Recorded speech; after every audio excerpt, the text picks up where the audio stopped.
All right, what's up, everybody? It is your girl, Miss Sophia the Diva, and I am here once again, thank God, to do another review of Power Season 3, Episode 9. Courtney Kemp, I just want to say you did all of us powerheads a disservice when you did not tell us that there would not be a show on last week. All of us looking crazy. We done cursed out all of our internet providers, all of our service providers for our telecom, and we just like, where the hell is Power? We were scouring the internet looking for it. Well played though, and I don't think an explanation was ever released as to why we did not get an episode. I can only assume that possibly in honor of 9/11, possibly because it was the beginning of the actual football season. I don't know, but for whatever reason, Power is like crack for some of us. Like that stuff you got them slanging on TV, and it was really bad. But I did manage to do some other things, like shoot a hair review video. What else did I do? I kind of cleaned up my office. Either way, we were not very happy about not having us some power. We were like, where is this big rich town? Because we live in the poorest parts. Oh, Jesus. Ah, Lord. This is Power Season 3, Episode 9. We've only got one episode left. One. I was like, damn, y'all could at least ordered like 12 episodes. This particular episode was I Call All the Shots. So Tommy now thinks he's Puff Daddy. More money, more problems. Y'all remember that line? I call all the shots, rip all the spots, drop all the something. I don't know. But either way, that's what Tommy think he got going on. We open up the episode with Tommy and Ghost sitting opposite one another having a conversation. And I don't know why both of them are mad at each other, because both of them been lying to each other. I really don't get why anyone is mad at the other for whatever reason. And so it's a serious game of cat and mouse. Tommy is basically like trying to figure out what Ghost knows. Ghost wants to know what Tommy knows. He basically telling him, Angela, she should have never got mixed up with your dumb ass. So whatever. Because, and to test him, to find out if Tommy will tell him the truth, Ghost asked him, he said, hey man, I tried to call you last night. You didn't answer your phone. What up with that? What you do? Found a good piece of pussy or something? He was like, nah, I was out. And so, he did tell him, I hope I'm telling this in the right order, because shit, some of it was kind of like mirroring each other.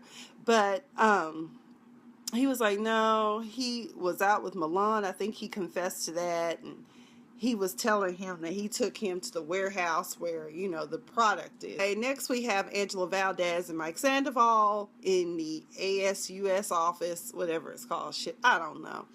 And Angela's got that burner cell, and she really, really wants to know who the hell inside of my organization betrayed us. Who was Lobos's inside man?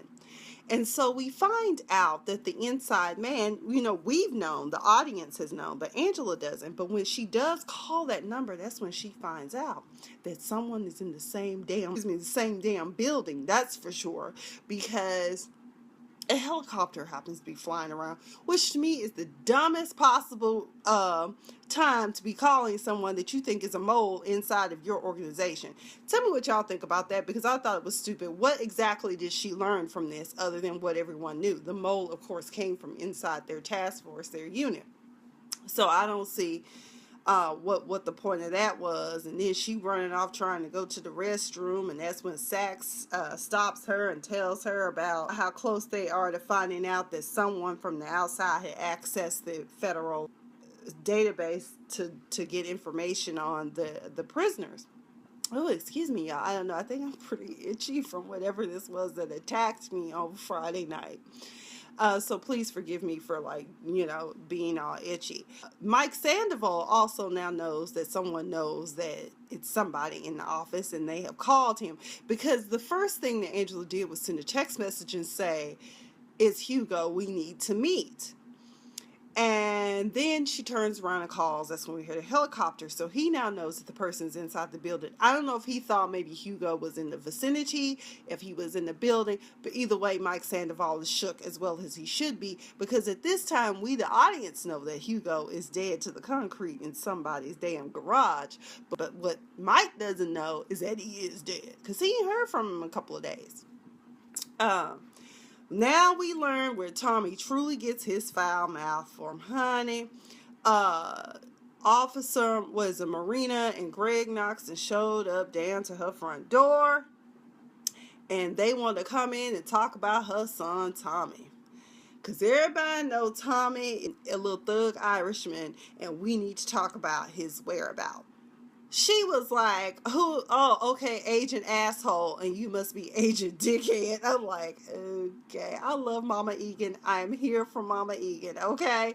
Because she was just like, yeah, just bring it. We're going to talk about Tommy. When was the last time you saw him? It's just basically like 10 days ago. Of course, she gave them the pizza story. That same story that they gave Angela Valdez when she came by, she given them.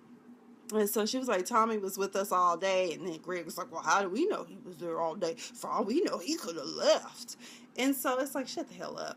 So needless to say, while they're snooping around the house, they get all the information they need. They have the pizza receipt to prove that Tommy was there. She was talking about he still ain't reimbursed me for this money for this damn pizza.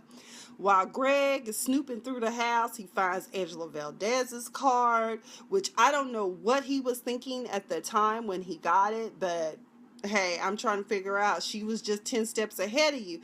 Which we find out something very interesting later on in the episode, and we'll talk about that too, as to why the hell are you there, Greg, at Mama Egan's house? Come on now. So that's what his nosy ass get. Oh, Lord Jesus. Where is Keisha? Where is Keisha? I am praying that Keisha is alive. I am praying because, Lord, last episode we saw Tommy was hanging outside the shop, and his magic words, his trigger words are, don't worry, I'll take care of it. So did he take care of Keisha, or did he tell Keisha, take that $500,000 that Tasha gave your ass and get the hell out of town? Don't call, write, anybody, just leave, get out. Or is she dead? Because while Tasha is playing Mom of the Year down to the children's school, she gets a phone call from one of the girls at the shop, and she says Keisha didn't show up for her shift. Maybe she's out with some dude. So I don't know. I hope Keisha ain't dead, because she does have that son, which maybe she's not, because no one has said anything about her son being missing or anything like that. So, or maybe the babysitter or the dad asking when is she gonna come pick him up. Nothing. So I don't know about that. Hey Julian, thanks for joining. I think I called that a couple of weeks ago. What did you call the death of Keisha? That she's dead, or she left town? Or are we talking about Greg and Officer Marina showing up at Mama Egan's house? What are we talking about here? Oh Lord, here they come, the two bitter lovers, both still wanting each other, and they trying to play Keisha dead. I hope she not dead, Julian. I don't want Keisha to be dead. Lord, I don't smell. I can't take much more. Let me tell you why. This is like, I love Queen of the South. Why did they kill Brenda? Oh, Lord Jesus. Oh, rest in peace, Sister Brenda. Okay, let's get back to power. Oh, Lord, I can't take too many more folk dying off these here shows, okay? That wraps up Keisha's storyline, possibly, until we find her body, Lord. I hope Tommy didn't kill her, because, I think, didn't they all go, like, to high school together or grew up together? Because that's Tasha's girl from around the way. And, I'm just like, Tommy, like, family's first and most important. That's really the only family he knows. But at the same time, would you really kill your sister's best friend, who's like a sister to her? Would you? So that's another question we need to ask and resolve. Hopefully we'll get an answer next week. Well, Julian, if it was out of her, Tariq, they could have Tariq's bad ass, because he sure was showing his ass this episode. As a matter of fact, let's just go ahead and dive and wrap up his storyline right now in this review. Tariq. So first we see Dre approach him and ask him, yo man, what happened to you? I had to cover for you. Are you trying to get me in trouble with your dad? Tariq, no, you know me, no, I'm just trying to get you. I was hanging out with Slim. You don't even know. And then Dre was trying to talk to him, like level with him like anybody would with a teenage kid. He's like, yo, I'm your friend first. Let's not forget that. He told me, but yo, man, I thought you said Slim was cool. Yeah, Slim is cool, but at the same time, you don't know that dude. You don't know what he's about. What did y'all do? And Tariq told him, yeah, we hung out, showed me some spots that him and my dad used to hang out at. He's like, okay, whatever. Not to mention that Dre does meet up with Kanan, and Kanan and him are conversing. And he was like, tell me, yo, no, yo, why are you messing with Tariq like that? You know, we got to be careful. You trying to get me in trouble. But I was laughing at this part. So let's just go ahead and give this the line of the night. Is when Kanan was like, yo, as long as them dudes still fucking with them Serbians, I don't need to be seen or known about. But when they get done with him, that's when we going to take back over. And I'm like, Dre, I sure hope you on the right side of righteousness. Kanan think he's slick. Kanan, you not the brightest spot, honey. I think Dre's a little slicker than your average and has the ability to think on his feet. He tells him, so if you even think about telling Ghost, you ain't got no cards to play. I mean, I've been out for a while. What you gonna tell him? How you gonna tell him, huh? You ain't got no more plays. Oh, mofo, but this ain't checkers, because you playing checkers. But Dre is playing chess. He's playing to win and playing to keep his life and his kids' life safe and sound, okay? So what he does is he approaches Tommy. Now, you know, for whatever reason, Tommy don't like Dre. Maybe Tommy recognizes and realizes that Dre will play two sides of the same card, okay? I don't know. Maybe he senses that about him. But Dre tells him, yo, something's up with Tariq. He's really down and out. He's talking about all these issues with his mother and father that he's having. I think you should talk to him.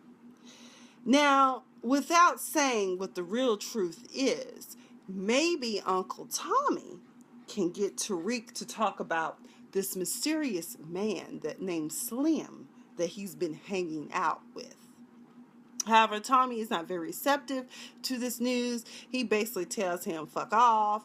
This is family business. Tariq ain't your business. But I'm just like, he kind of is, because he kind of watches Tariq. So I don't know if you didn't know, but he's technically his bodyguard. Yeah. So it is kind of his business. Tariq some kind of way while during career day while his dad is giving this very nice presentation, and also he touches the heart of his wife and daughter, and Tariq is unamused. He pulls out his cell phone and starts texting Slim talking about he want to hang out later, and you know it not a good idea. Hanging out with this grimy street dude you don't know anything about, not a good idea.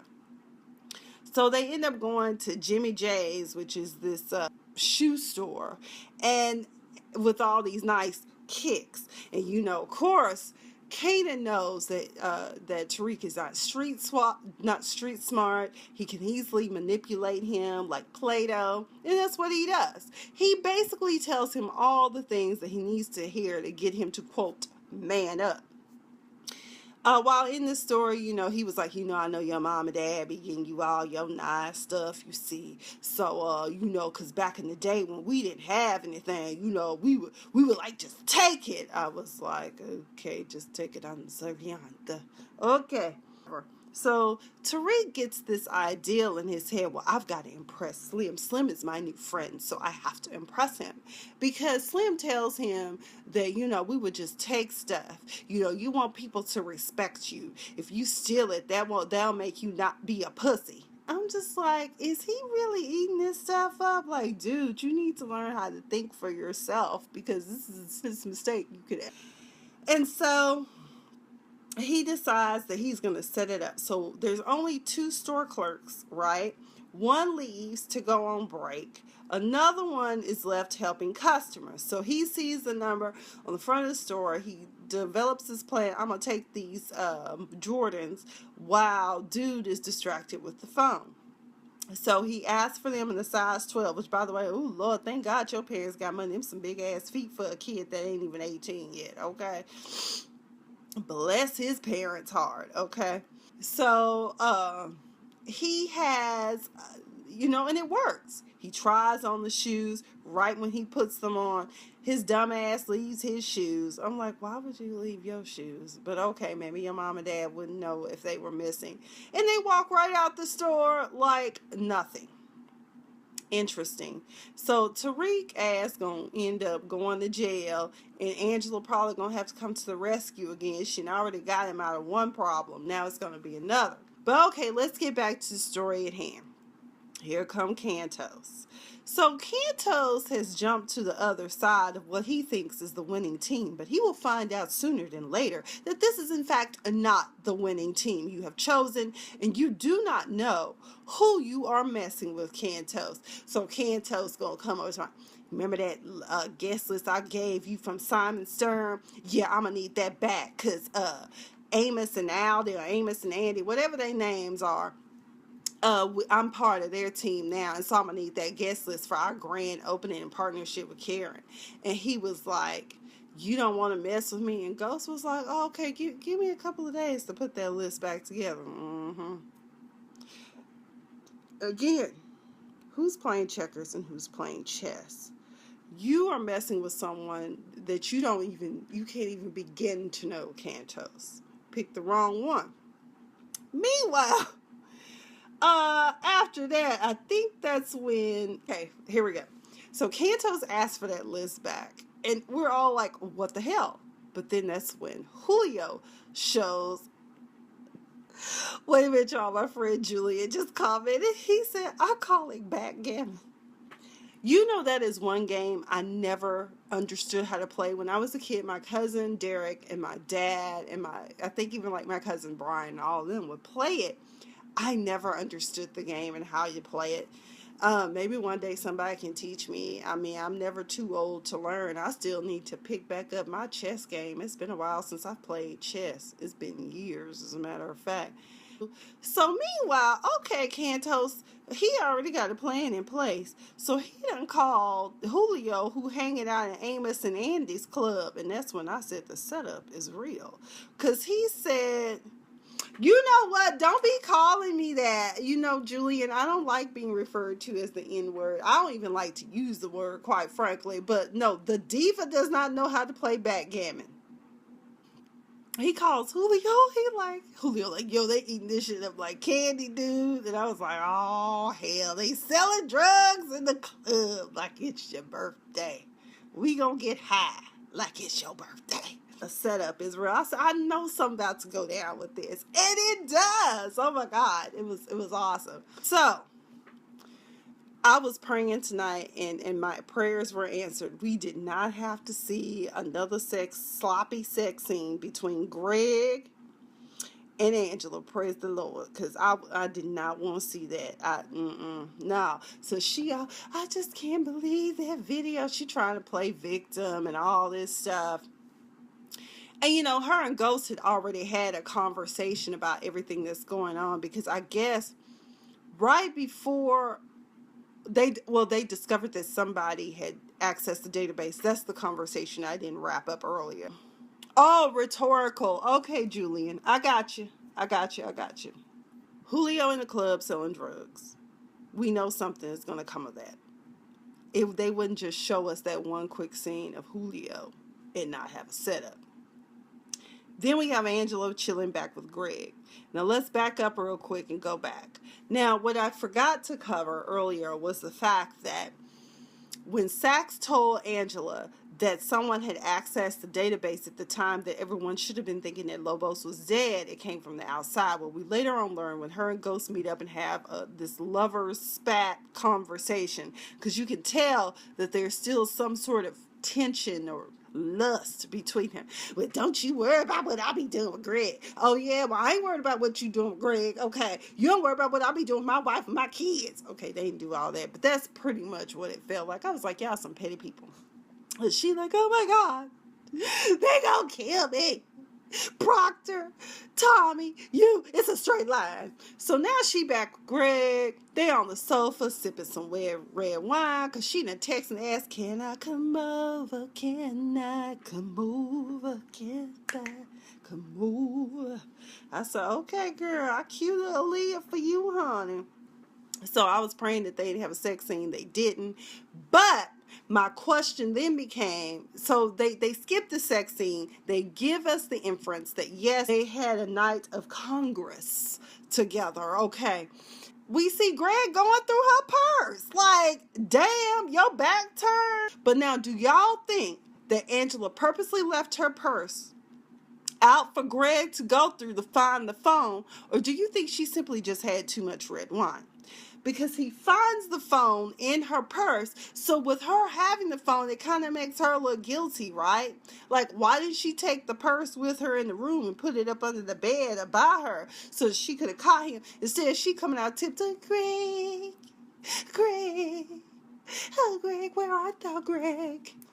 And she was like, I'm so used to people leaving me in the middle of the night. Oh, Greg, hold me tight. Okay, I'm just being really dramatic. And no worries, Julian, no worries.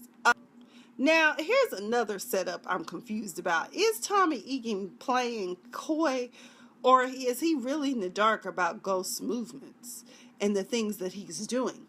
Because Milan the cannibal confronts him about the fact that, did you know that Ghost has been following you? And I kind of figured, I was like, Ghost, did you want him to know? Because Milan said he has all eyes on you. So why are you following Tommy? And I think I said that even in my last review, is that how do we not know that Milan does not know that Ghost is following Tommy and following him and following the lead on these damn Drita cigarettes, or Drina, whatever they call. And then, there was a point during the show where Milan's sidekick that looked like Julio, I forgot what his name is, Maximilian? I don't know. I'm making up names now at this point.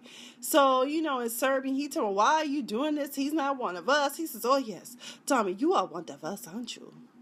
That's more Asian than Serbian. Let me get I can usually do Russian accent. He says, Tommy, you are more us than you know. I don't know. Is that good? Serbian, Eastern European? I don't know. Oh, that's a good point. Okay, hold on, y'all. Let's take a pause. So, Angela and Greg. My friend said, I just know she woke up hella quick after Greg's little dick. Ghost was smashing. She wasn't waking up till next week's show. You know what? That's a good point. So, Greg, he can't knock the boots out the park. Oh, well, although I will say this, when he was walking by and I was looking at his pants, I was like, he might have some good equipment. He just don't know how to use it, bless his heart. Tommy is being played like a pawn and kind of stuck in the middle again, which is where the conflict arises with his character in general, is the fact that for so long, it's been him and Ghost running a business. He's the muscle, Ghost was the brains. They always worked in tandem. And that's what I don't think Tommy recognizes in both of these issues, is that he feels as though he chose Holly. He chose Ghost over Holly. He's choosing... I don't know. It's like a conflict because when Milan is talking to him about, you can take over for me, Tommy. He's really seducing his brain and trying to get him to believe that he can be number two. And I'm just like, Tommy, they all playing you just like Lobos tried to play you, just like... See, Ghost has never wanted to play you. The problem is that when you lied to him, that's when he knew your loyalty was conflicted. Your judgment was conflicted. Ever since season 2. Let's just be real about that. And then when you point blank lied to him initially and didn't even give him a heads up about the club meeting, that's when the tides changed in your relationship. Milan wants you to be his number 2, just like you see him with Ghost, which you really shouldn't because y'all were a partnership. Furthermore, just like with Holly, Milan is trying to bridge and drive a wedge between your very close relationship. Because let's just be real. You would just be, excuse my language for lack of a better phrase, a punk ass bitch had not Ghost, when James intervened on your behalf all those years ago and made sure that people respected you. Because he didn't like that people were mistreating you because you were the only little white boy in a predominantly probably Latino and black neighborhood.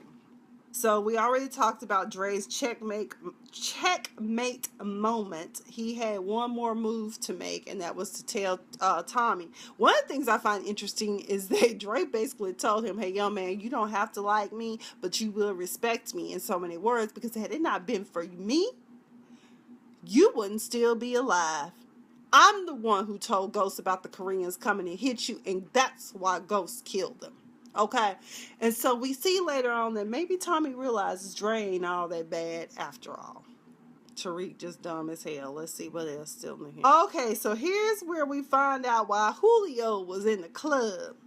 Okay, because now Andy and Albie have been cut down to a quick. Is it Andy and Albie? Andy and Amos? I don't know. I told them from jump, y'all messing with the wrong one. You don't know anything about Ghost St. Patrick. Karen Bassett all up in there. He talking about, hey, how y'all doing? He talking about, well, I just want to come by and invite y'all. And then that's when the cops show up. It was hilarious because they were like, what the hell going on? Drugs? What drugs? We don't sell drugs. I'm going to call my solicitor and he's going to see all of you. And I'm just like, honey, it's over. It's all over. They went up in the damn ceiling and found all them pills packed up in there. And Karen Bassett like, what the world? What is going on? Oh, hell no. Now, look, Jamie, you had something to do with this shit, but that's all right, because I'm glad, because I've been wanting to keep with you. Yeah, okay. Ruiz is being stalked by Greg. Greg then stalked this man in a men's restroom down in some restaurant to set up a meet so that he can give him this damn transmitter so that they can record their meeting with Milan, who we all know now is the Connect. And I was really worried for Ruiz throughout this whole game of checkers and chess and cloak and daggers and smoke and mirrors. I mean, I knew that it was not going to look good for Ruiz. And unfortunately, it didn't end well. But his sidekick, Pancho, is down to play because I guess initially, you know, he didn't have all his money. And I get Ruiz, look, I don't know shit about this dude. And y'all want me to hand over him some money so I can pay for shit I don't even believe in. But Pancho like, shit, I don't give a fuck. Drugs. These college kids eat it up. They need to stay up to study. Give them an edge. Why not? Shit. Give it to them. Sell it. So they do give Ruiz what he's been asking for. He's like, fine, we'll give you a meet. He meets up with Milan. There's a second pat down in the room, which is scary because Milan is like, wow, well, since you trust him, why don't you pat him down, Tommy? So Tommy does. That's when he finds something. It's like, oh, shit. Did he find it? Oh, fuck. We're fucked. Ha! It's Cuban cigars. Who doesn't want Cuban cigars? Are they really a great job? Because I'm not a smoker at all, but I assume they must be. Or is it because they're forbidden? Is that what it is? Like, are any other Caribbean cigars just as good as Cubans? I don't know. I don't smoke, so I wouldn't know. I know quite a few of my friends smoke stogies. I don't. Although I will say this, I did always imagine myself, just like at the end of every Boston what was the name of that show? Spinoff from The Practice, and William Shatner and attorney Mike LaShore. Was that his name? I can't even remember people's names anymore. At the end of every episode, they would always be outside on the roof, essentially having a nice stogie and some cognac. Boston Legal, that was it. Yes, cognac and a stogie. All right. That always remember. I said, when I become an attorney, why not? If we win a case, let's go hang out, smoke a stogie, have some bourbon, good to go. All right. Maker's Mark is always preferred in the Divas world. Okay. So Ruiz meets up with Milan. Turns out they're stogies. The meeting seems to have gone well.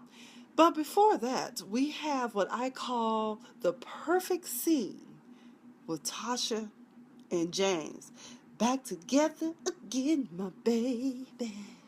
All right, I said, oh, so they all having a good conversation. She asked, oh, Daddy, did you mean what you said when you said you love your family? You sorry for the sacrifice. Yeah, Tasha, I'll do anything to protect you, Tasha. And so next thing you know, you start hearing their Prince playing in your mind in the background, because they ain't played it. But I thought, look, I got a whole soundtrack for this whole daggone episode. I mean, I was like, ooh, this makes me think of. And I was like, when two are in love, slow motion, drip, drop, water, come bathe with me. Because Tasha was shaking and Ghost was shaking, and I was like, woo, shit. Might as well, hell, can't get nothing from Angela. You know, might as well go back to the Blackberry and get you some. You know you love that woman, child. You might love Angela, but you gotta admit Tasha is your ride or die girl, okay? So I was like, oh, but damn. Go shut the hell up and stop telling Tasha every goddamn thing. Pillow talk is deadly talk. Because now they done triggered Tommy's ass again. Like he's having a goddamn awakening. So, you know, he tells her everything that's going on with Ruiz. And honestly, at the end of the day, Ruiz got to go too.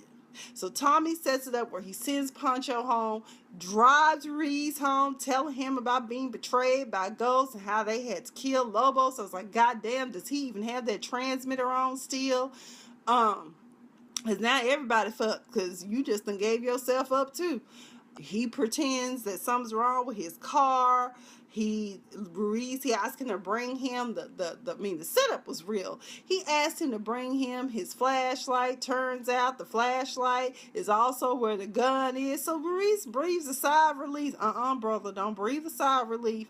Because Tommy could have another gun on him is what I was thinking. He gets out the car and he stabs him. And he says as he's stabbing him, Ghost is the one that's killing you. And then he gets all up in the entrails. Just stab and twist. And I remember I kind of had a flashback there. I was like, God damn, that's how they taught us to use our bayonets.